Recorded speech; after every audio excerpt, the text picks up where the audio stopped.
County Executive Ike Leggett, please.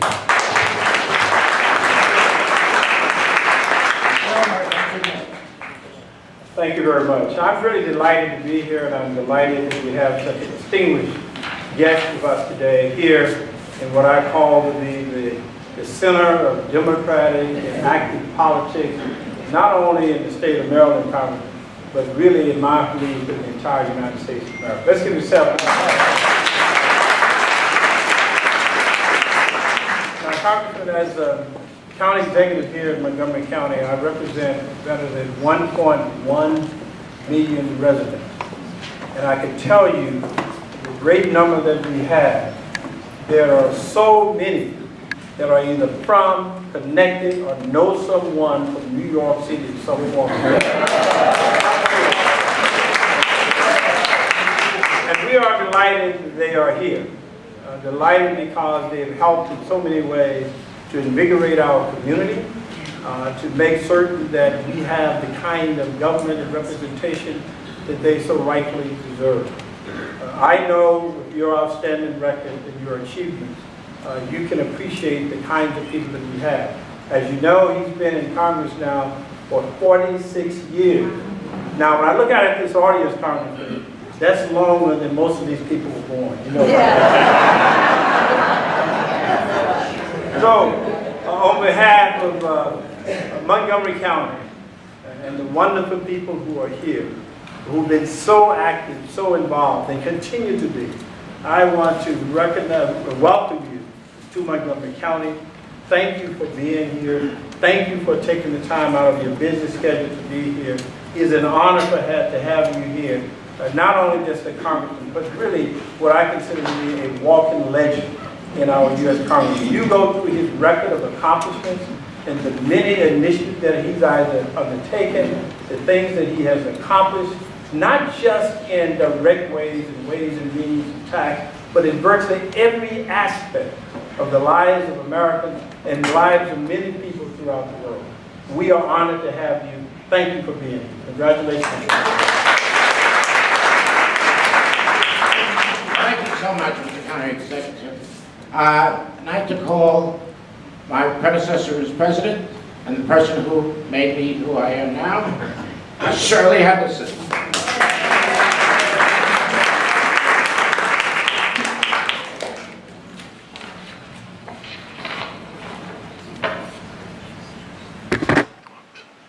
Congressman Rangel, it's a great pleasure and honor for me to welcome you to Leisurewood. In case you look at me and think you might recognize me, you know me from a long time ago when I was president of the Women's National Democratic Club. I joined it.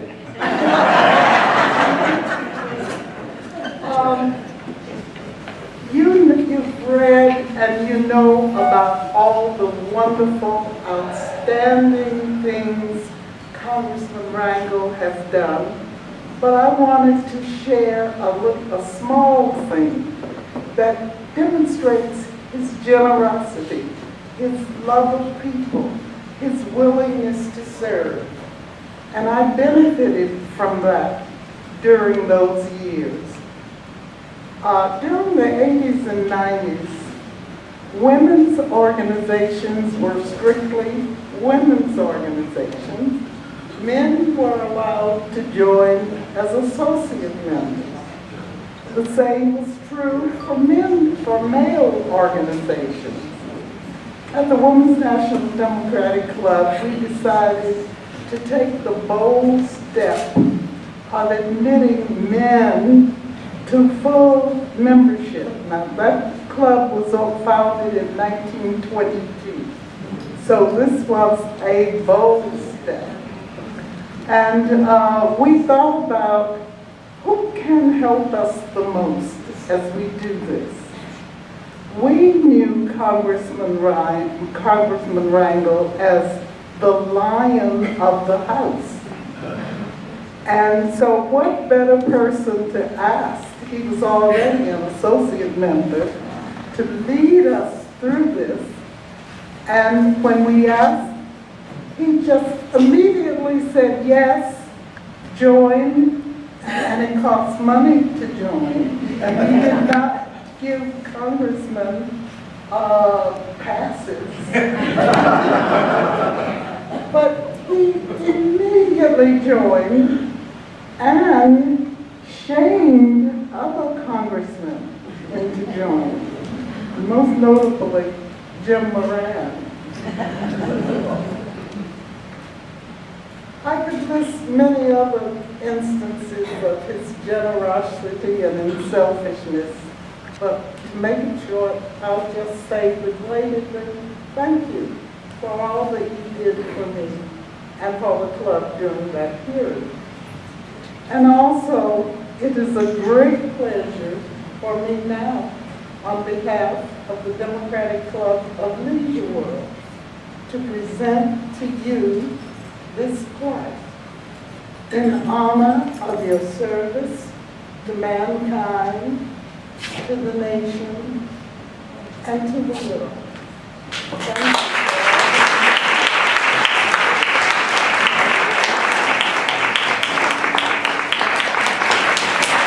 Thank you, Mr.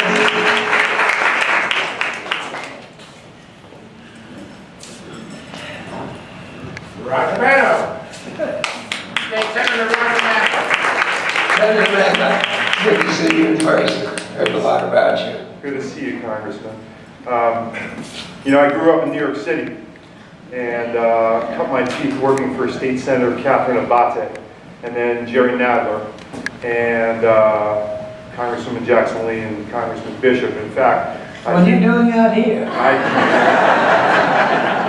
It's a long story. But it seems like every step of my career and every community that I've lived in, you've been like this towering figure, particularly in New York, where just growing up in the 70s and 80s, the 60s, your work in terms of transforming Harlem, but also Manhattan and this country has just been so well known. And I just want to let you know that for a kid from New York, growing up and coming up in politics, the Reform Democratic Club, I and my community just appreciate so much what you've done for us and what you've done for our country. I mean, as a war hero and just a towering, you know, legend in Congress. Thank you so much. We have a Senate citation on behalf of myself, my colleagues, and Senators Jamie Raskin, soon to be Congressman Raskin. Oh, yes. Thank you. Beautiful, thank you. Thank you for your service to our nation, sir. Thank you. Thank you, sir. Okay. Senator Jamie Raskin. Thank you, Congressman. As you can tell, it takes a village to introduce Congressman Charlie Rangel. It's not a job for one person, it's a job for a whole bunch of us. And unlike my dear colleague Roger Mano, I grew up here, and I was born here. But of course, knew of you throughout my childhood, and we appreciate your coming out to Leisure World on a hot, sweaty, rainy day. You know, we say here, it's not the heat, it's the stupidity in Washington. But I'm thrilled that you're here to help us frame historically what's going on in this election, which after all is defined by New Yorkers. On our ticket, we've got perhaps the single most qualified person ever to run for the presidency of the United States. Former Secretary of State, former First Lady, former United States Senator, former General Counsel of the Children's Defense Fund. On their side, you got a native New Yorker, a nativist New Yorker, a racist New Yorker, a charlatan, a con man, somebody pandering to fascist impulses in the public, somebody who's ripped off thousands of people in New York, millions and tens of millions of dollars. And we even have the other great Democratic candidate, Bernie Sanders, who was born in Brooklyn, him too. So you got to help us sort out the whole situation. I think that the vice presidential running mate on the libertarian side Bill Weld is also a New Yorker too. So the campaign is swimming in New Yorkers, and who better to put all of it in a context for us than this living legend whose career frames a huge swath of American history. And when I look back over your career beginning in 1971 in the House of Representatives and before that in the Civil Rights Movement, I can see that you have been identified with all of the great civilizing movements of the 20th century and the 21st century. And the Democratic Party, which was essential to all of them, as well as serving the country in the Korean Civil War. But you were an instrumental actor in the Civil Rights Movement, and it was our party that brought America the Civil Rights Act of 1964 and the Voting Rights Act of 1965. We did that. That was our party that transformed America. And you've been integral to the women's movement and the labor movement, the environmental movement, the LGBT movement. You have been right in the thick of all of it. And you were alive when the Bay of Pigs happened, and you went with President Obama earlier this year to go to Cuba to end the embargo and to restore relations with Cuba. That's something that you want. And you were always in close connection and solidarity with the African National Congress in the struggle to free South Africa, and you got arrested at the South African Embassy with other members of Congress, organized the Congressional Black Caucus in Congress to isolate apartheid South Africa and to impose sanctions on South Africa. And you were in Congress and helped to see the liberation of South Africa from the apartheid regime. You did that. You were there for that.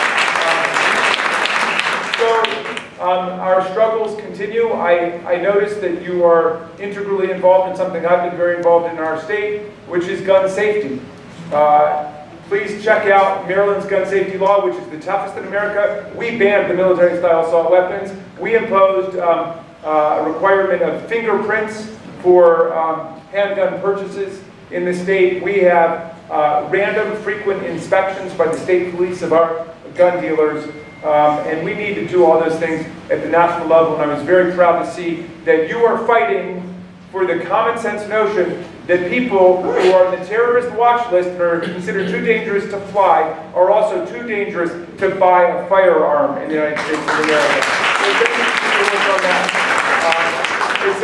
It's a great honor for us to have you here. I'm only sorry to say that if everything goes right in November, and with these guys behind me, it will go right in November. I will be joining the House of Representatives at the time that you're going, but I hope at least on some of your legislation and some of your causes, you can help pass the torch to me. Thank you for being here, Congressman.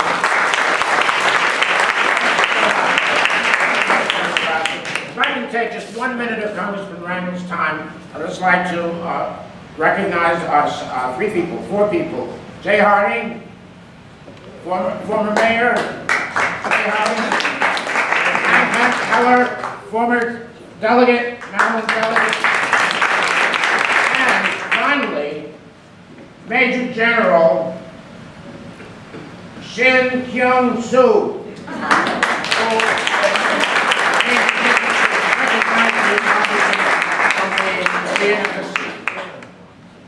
Thank you so much, all. Congressman Rangel, you're on. Thank you so much. What a great and warm welcome. Ms. Henderson, you brought back fond memories.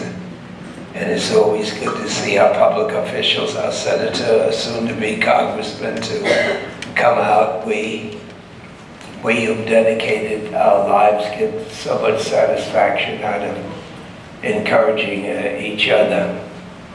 And I want to first tell you about this guy, Milton. When did you hook up with me, and what year was it? 1989. He was such a fantastic inspiration, not only to me, but those who worked with my staff. And I don't know how he recruited Hannah Kim, but whatever you did to her, she has really kept us going at the same professional. Where's Hannah? There she is.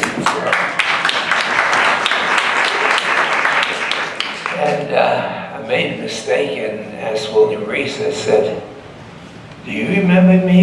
He said, "What do you mean, do I remember me?" I said, "All right, but you've been an inspiration, and I just wondered why you waited until I was about to retire to write me out to this." I don't even know what retirement means. I started working on the streets of Lenox Avenue for the excitement of it and the money. And when I joined the Army, I didn't intend to be any hero. I just intended to get a check. It's 1948. And then the Korean War broke, and I found myself there. When I came back, I had parades. I was such a big shot that I completely forgotten I hadn't completed high school. I mean, I really, and then coming from New York, we have more self-esteem than we need anyway, so. And I was pushing a hand truck. It was the only job I could get, and I couldn't figure it out. It was just as bad 4 years later as it was the 4 years when I enlisted. And it was one of these hand carts, and it had all these big boxes on it. And it was raining, and it slipped out of my hand. The boxes went all over 36th Street and 6th Avenue. And the cop was cursing me out for tying up traffic. And I just walked to the VA. There has to be something better than this. And quite frankly, I was able to get that GI Bill. I mention that because there's no question in my mind, if you can take a guy like me from Lenox Avenue with a single mom and a dropout and reach the points that you can be a leader in the Congress, you can't say enough about education for our kids and trying to give them the love and affection that God would want us to give these children. And so I haven't decided exactly where I go from here. But when I look up and see that majestic city college in New York, as a kid, I didn't know whether it was St. John's Divine or whether it was Riverside Church. But college just wasn't in our neighborhood, and unfortunately, there are just too many communities where education and college are not a priority on the agenda. So I'm thinking very seriously about adopting the whole city university system and seeing whether I could pay back, because from high school to college to law school, I became an assistant U.S. attorney. I then went on to the Assembly for 4 years, and then the Congress for 46. And my wife often said, "Do you ever think about getting a real job?" But I was so fortunate because I didn't know anybody that went to college. And my wife said how we fell in love, and she was a college grad. And they said, "So you really married?" But the truth is that we've been married way over 50 years, and it's been such a combination of me learning so much from her and her being proud of letting me do what I have to do. So she'll be in charge of the agenda starting in January. This country is so beautiful and wonderful because, with the exception of the slaves, people came here because they wanted to come here. They came here because they felt they could succeed here. They came here because they had an extra quality of believing they could help themselves, their family, and this great country.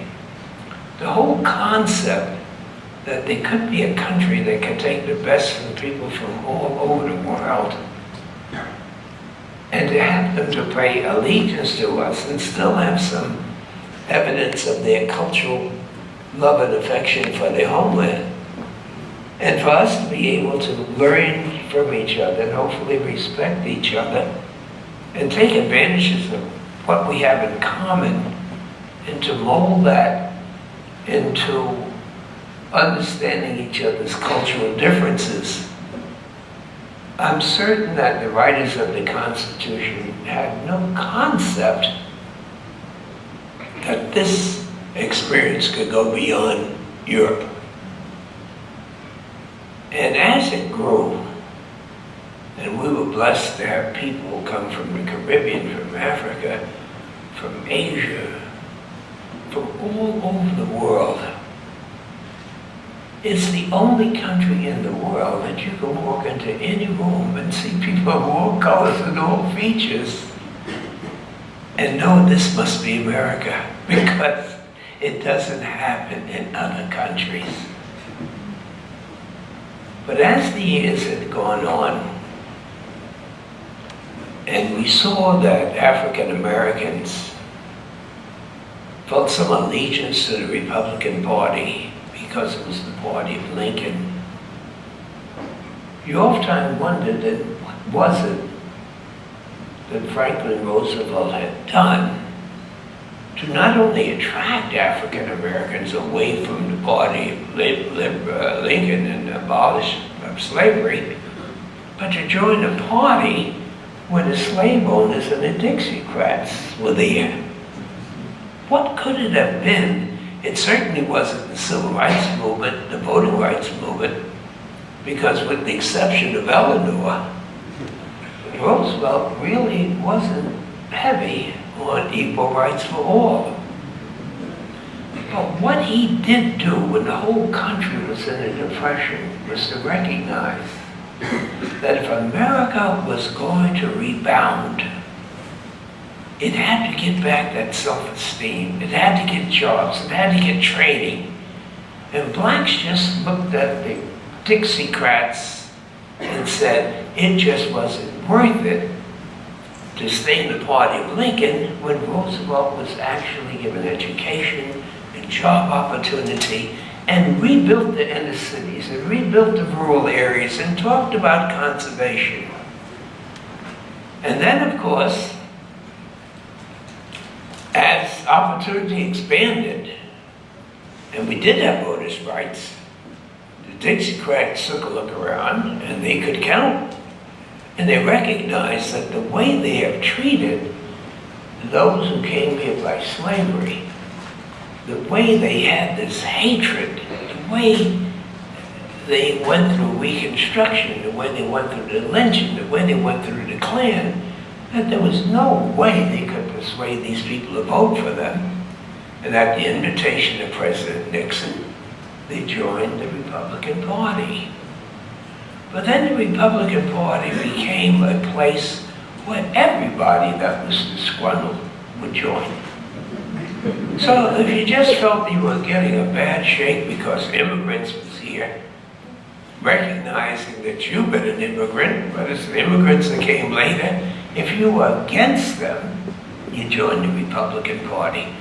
If you really didn't think that people had any color, not just blacks, but yellow and any browns and whatever, Latinos, if you just didn't like them because you thought you weren't getting a fair shake, you joined the Republican Party.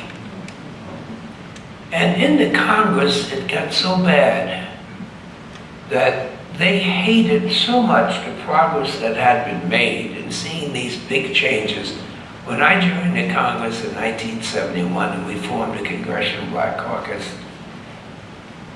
there were only 13 of us. Now there are 46 of us.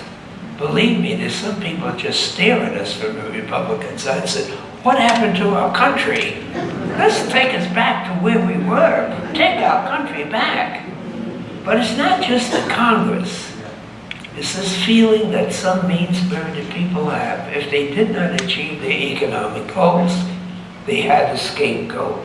They had to really blame somebody. Why am I telling this story?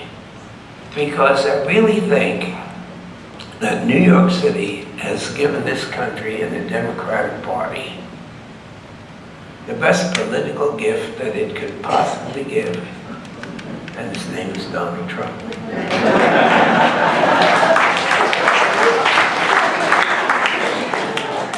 Donald Trump doesn't care anything about Democrats or Republicans. I know the man. Donald Trump is concerned about Donald Trump.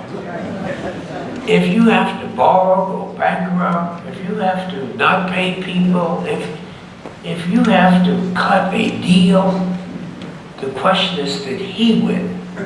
Not with his family, not with his employees that won. And the best thing the Republicans could have done was embracing him, because he knew all of the frustrations that they've had that's been covered under the Republican Party. And when they come out to salute their leader, when they come out against Muslims, they come out against immigrants, they come out against women, they come out against black, they come out against any decent thing, that come against healthcare, then you can see that today we are now seeing, with the cataracts taken from our eyes, who the Republican Party really is. And they can't hide behind the party of Lincoln, as sometimes you hear them say. And so, today as we talk, all of you have helped to build this country to make it what it is. We collectively have taken the knocks, the setbacks, raised our families, and moved forward. And somehow I've always had the confidence that no one person can tear this apart. No one person can take away Medicare and Social Security and the things that we have fought and deserved that belong to us. And we have contributed to this country, not more than dollars and cents, but what we brought to the table in terms of raising our family, and respecting the flag, and respecting other people. And so, the ultimate has finally come, where they have really pulled the sheets off of this party. The party is shattered as you and I talk. It can never be put back together because it never was together. But I perceive, after we win this election, and we will win this election, if all of us work hard, and we realize that we didn't get to where we were just standing on the sideline as spectators. We fought hard for everything we've had. And we are on the brink right now to rebuild America and to rebuild the greatness that we have achieved by making certain that on the day after election, we can say that we participated in this. You don't have to be fighting in World War II or in Korea. You don't have to have marched from Selma to Montgomery. You don't have to expose yourself to the dangers of trying to improve the quality of life, because God has given us the opportunity, really, to say you're going to have a choice in November of who you would want to lead this country. And the idea is just so simple. What are the basic things that no matter what your religion really is, that whether it's the Quran, whether it's the Torah, whether it's the New or the Old Testament, is how do you treat the lesser of your brothers and sisters? How do you treat the elderly? When they say honor thy father and thy mother, it doesn't mean just your own.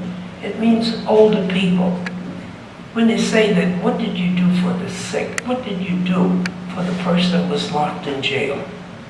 When Jesus told these rich people to go to hell because he didn't really respond to him, he knew exactly what he was talking about. And he said, it's not how you treated me, and it's not how you treat we elected officials and VIPs. It's how do you treat the lesser of our brothers and sisters. And that compassion is not on the radar screen with the Republican Party. Once we win, don't we have an obligation to join in to make certain that the atmosphere and the tone of what this country is all about is restored. That we can have people who live their lives here that can come out of the darkness. People who have been abused by employers because they're not legalized can come out and make a contribution publicly and pay taxes and raise their family. And people that have come to the United States, my God, we screen them. But to think that you can say people that belong to a religion or a particular color or background should be banned is something that is just not in what Americans believe in.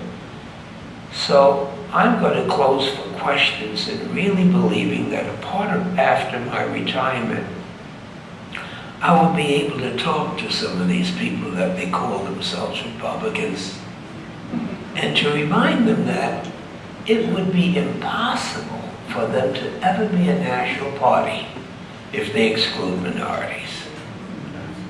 Impossible. You could give them the pencil and the ballot and it can't be done. The second thing that can't be done, they can't overnight say, I didn't mean what I said against immigrants. Yeah, I didn't mean what I said against Muslims. Give me another chance. No, they can't do that. But if they want to keep this theme about America, make America great again, don't talk about going back to before the Civil Rights Movement. Talk about the areas that we have in this country that economically are not competitive. Where is it that we have the worst schools, the homeless, the people that are sick? And if we're going to compete with China and all of the developing nations, don't we need a workforce that is able to say that they are proficient in mathematics and science and technology? They got to provide the leadership in making certain that when we have a trade agreement, that we're talking about jobs for Americans and not for foreigners. They can take a look at the infrastructure and recognize that whether you're talking about our seaports, our airports, our subways, or our roads, you can't take those jobs overseas. But we can rebuild them here. And once we can get the mutual respect for each other and not the animosity that we see that exists in the Congress today.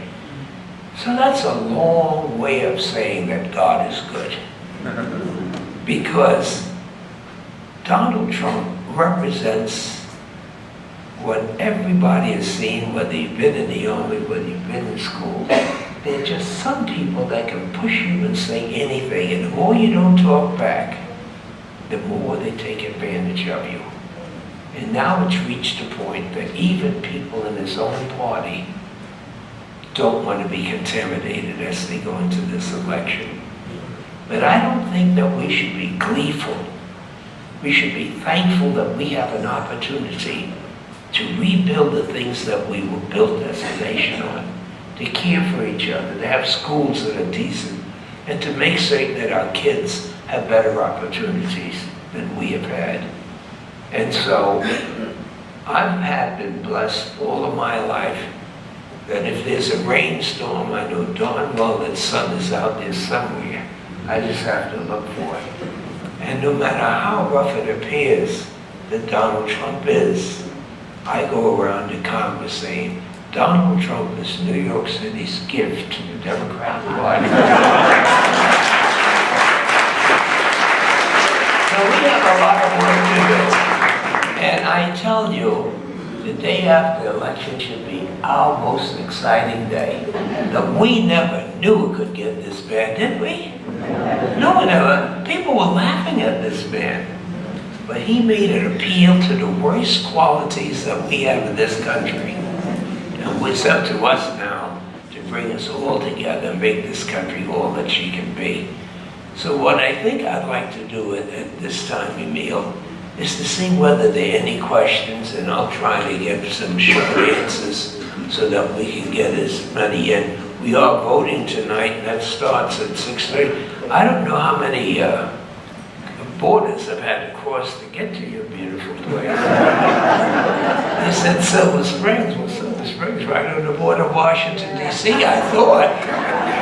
But this is such a beautiful community, such beautiful people, and I would not know how to live out here coming from New York City, but I can see some of my friends have adjusted to the good life, but I wish you well, and I can't not tell you how much I appreciate so much the fact that you invited me into your home. Thank you so much.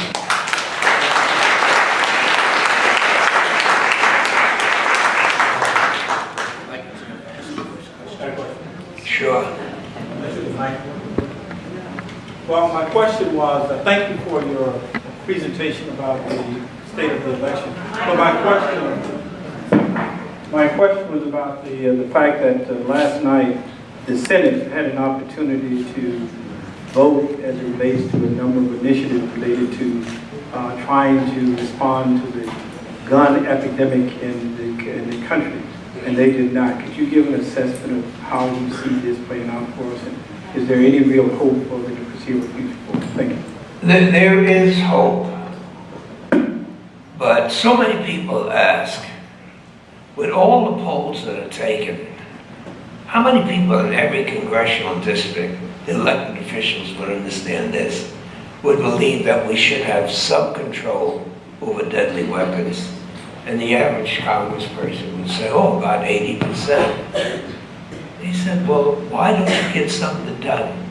He said, because the National Rifle Association has to be 20%, and they are the ones that come out to vote.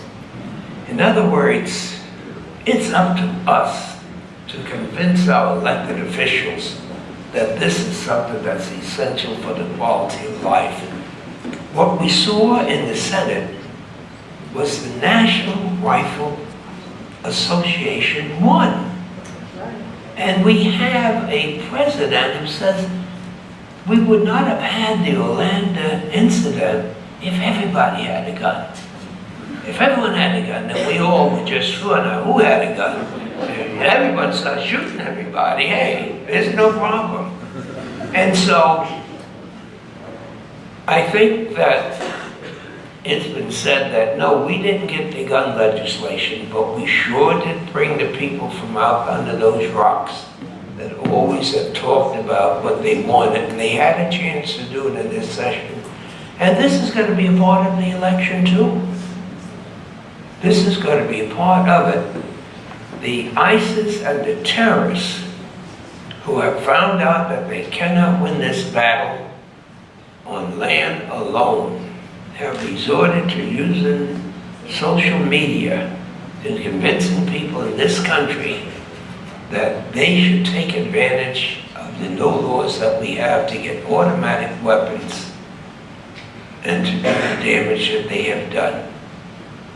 And I say that when the Congress had passed a law saying that gun manufacturers are not liable for what they're doing, my God, it's up to the people to remind their legislators. Your question could be said that you ask, call your relatives that you have all over the country. And this could be your contribution of bringing some peace. And ask them one question. Do you know the name of your member of Congress? It is pathetic how many of them really don't know. And then you can get even further and ask, do you know who represents you in the Senate? And when you get positive answers, or you give them the answer, say, do me a favor.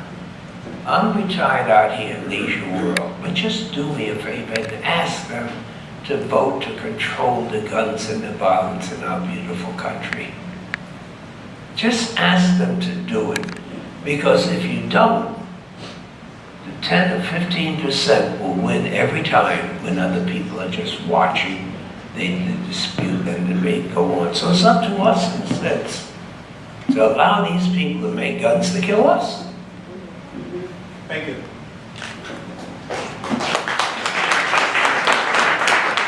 We have a question here, Stu.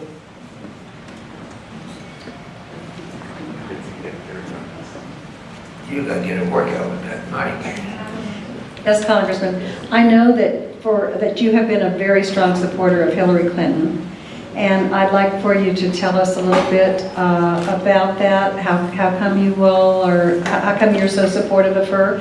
Not that we need that, but I think it's always good before an election to remember some of those good stories. Well, I had worked with Hillary Clinton when she brought up the health bill. I was on the Ways and Means then as I am now. And if it wasn't for her, we wouldn't have the child health insurance plan that we have now for young kids to be able. And you have to recognize, the quicker you can prevent illness from a child, not only does it save human lives, but it saves so much money from chronic diseases later. She has been a force as the First Lady.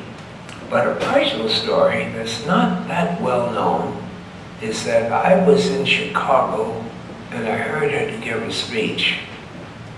And at that time, a person named Giuliani, how many people heard that name? He was actually running for United States Senate. And when I saw her and she embraced me and I embraced her, I said, you know, if you could give that speech in New York, you could be our U.S. Senator. And she said, Charlie, you're always trying to get me in trouble. Well, I kind of feel now that it didn't take too much for me to be asking the question, because immediately her chief of staff came to me and said, are you serious? And I said, yes, I'm serious. And so the chief of staff said, well, what happens with the congressional delegation? What happens with fundraising? What happens with the unions? And I knew then that I had a potential candidate. But when I went back to New York and I said the First Lady would be an excellent candidate to run against Giuliani, everyone would say, like you would say, what are you talking about? Hillary Clinton run in New York? And I said, well, the delegation said they would want to. Well, the delegation asked the union people before we got it. And Giuliani, she was the only one that we could come up with. The groundswell of support that was there, that somehow Giuliani got a health check, found out he was sick, and withdrew from the race. And she won overwhelmingly, and what a U.S. Senator she was. She was absolutely great. And when Obama ran, our whole community was still with Hillary Clinton, because we knew her as our senator and the things that she had done. And then, of course, when it reached the point that Obama had the overwhelming support of the American people, we were able to get her and the president together, and they cared for each other more for the principles than they were as adversaries. And when he made her Secretary of State, it was one of the greatest appointments that we ever had, and I don't have to tell you what a great job she has done. And so, hey, you have to know her. She's exciting, and really, not only I just can't think of any candidate besides the historic nature of being the first woman that have had the experience that she brings to the job. She's just extraordinarily qualified. So I'm excited about it. It's a great opportunity, and God is good.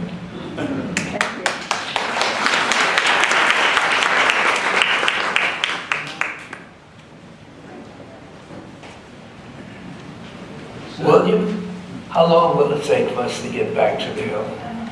About an hour. 6:30. Okay, I got 15 minutes. We can see where we go from here. Okay, sir, what is your viewpoint about the future of the Affordable Care Act? When Senator McConnell said the day that Obama was sworn in, that his chief responsibility would see that he never was elected again, what it meant was they were not prepared for him to accomplish anything legislatively that they could support. I was the chair of the committee when the Affordable Care Act passed. And when you pass a bill like Medicare, Social Security, that's so abrasive, there has to be tweaks that has to be made as each community and each state sees what's best for them. But we did not get one Republican vote. In other words, you can see how someone would say, well, you gotta fix it before I can support it. But if you don't participate in the fixing of it to make certain that it meets the needs that you want, then it becomes just a political thing. Now, ever since President Truman, we have been trying to get a national insurance program. And I wish it was one that was more public and didn't involve the insurance companies the way that the politics that allowed it to happen. But it is here to stay. After the election, governors who denied including Medicaid into the program, where the federal government would be paying for the Medicaid, where they didn't even have to make a contribution. You had to be pretty mean and pretty partisan to deny your people health care for the kids, and they did that. And so in answer to your question, there's a lot of it that has to be tweaked and perfected, and nothing's going to happen between now and the end of the year. There's not going to be any legislation of any significance that the Republicans are prepared to deal with to make the Democratic Party look good.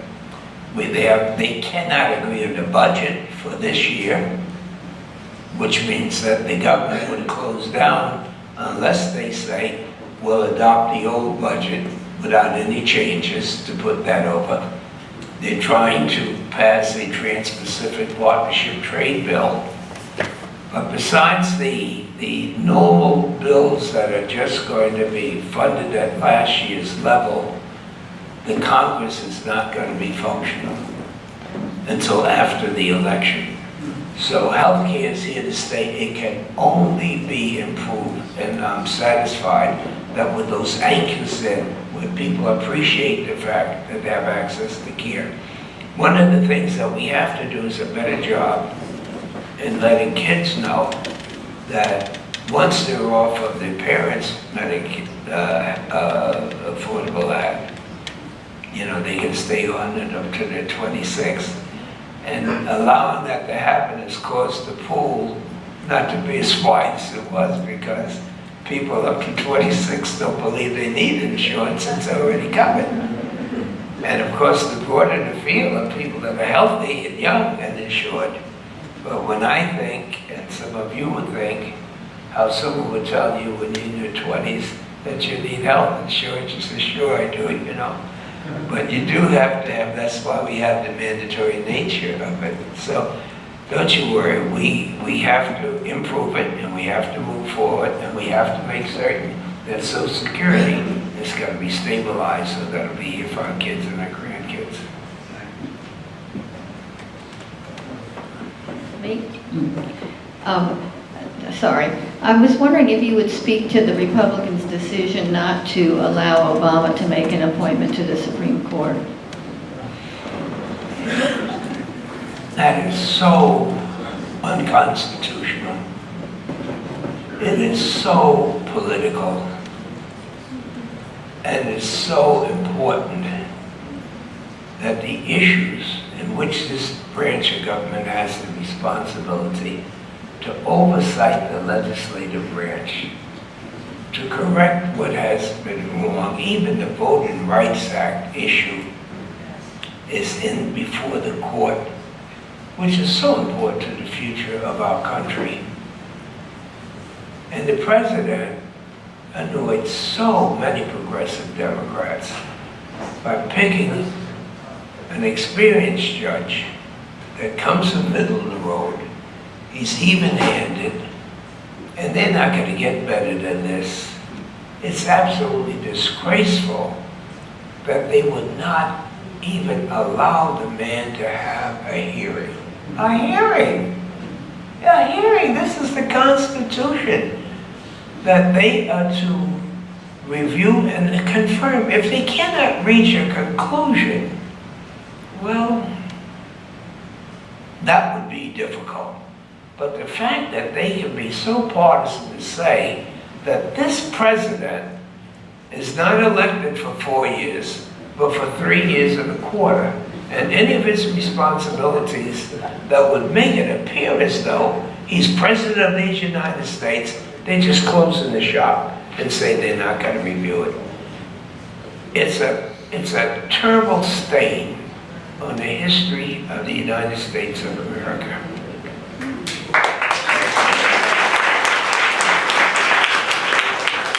That guy's had his hand up for so long. Yeah, this gentleman here.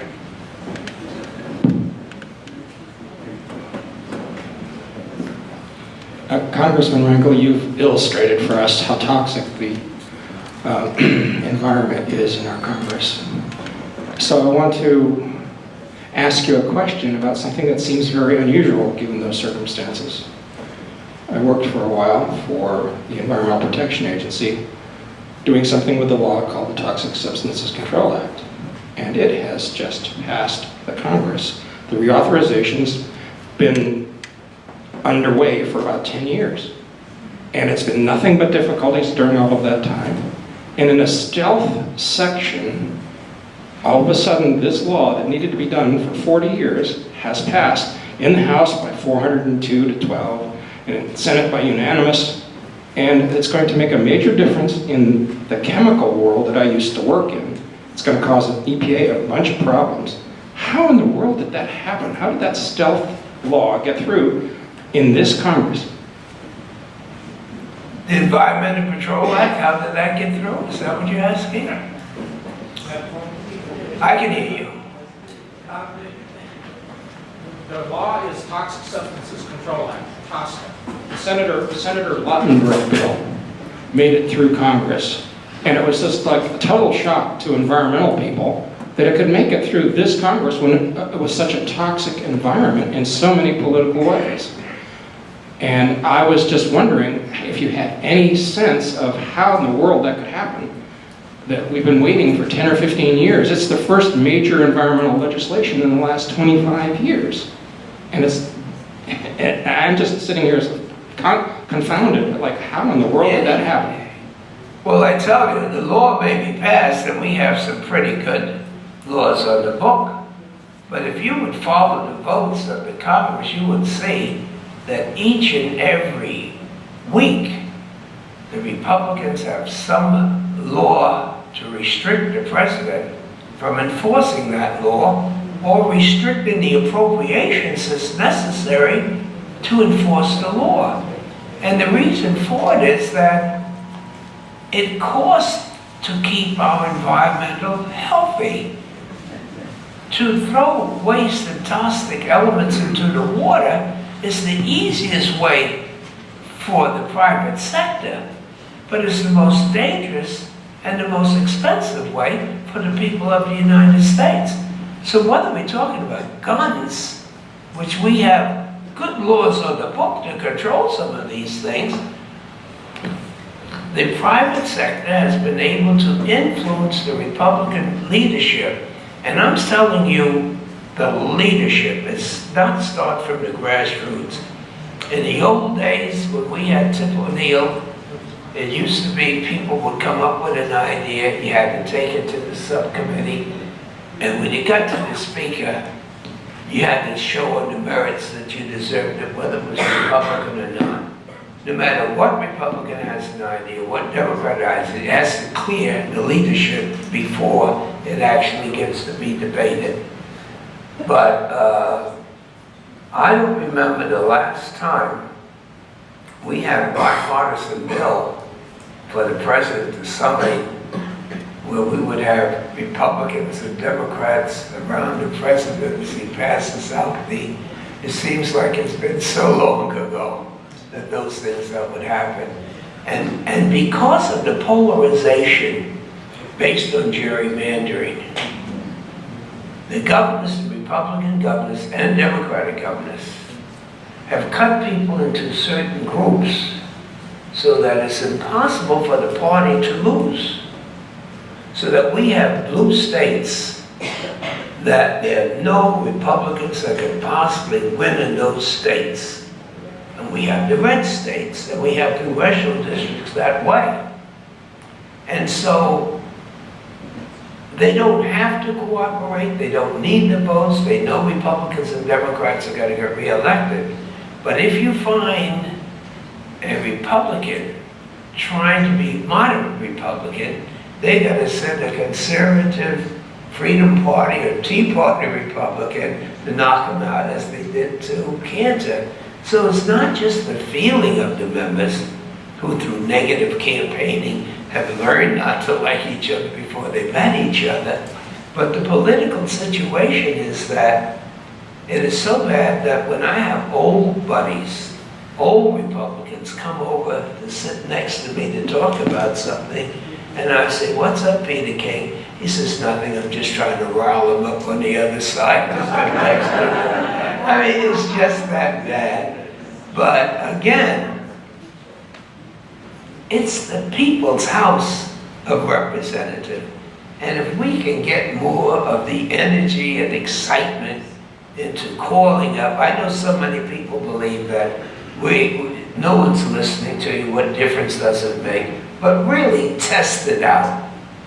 Test it out with your own elected officials, and you can see. I close out by saying, I have a book for guests to sign when they come to visit the office. And if they're from another state and from out of town, I'm nice to them. I hope that they have a nice time in Washington. And if they're from New York City, I try to learn a little more about their family and whatnot. But if they're from my congressional district, they can't get rid of me all day long. I mean, we have to respond to why you sent us to these offices. And we have such a general bad reputation, people just give up. But I say, try to call, and you'll see you'll get a call back. Write a letter and just ask about it, because government can only be as good as people who are interested in wanting to do the right thing. And so give your elected officials a chance, Republican or Democrat, by calling them, writing them, and demanding from them a response to your question.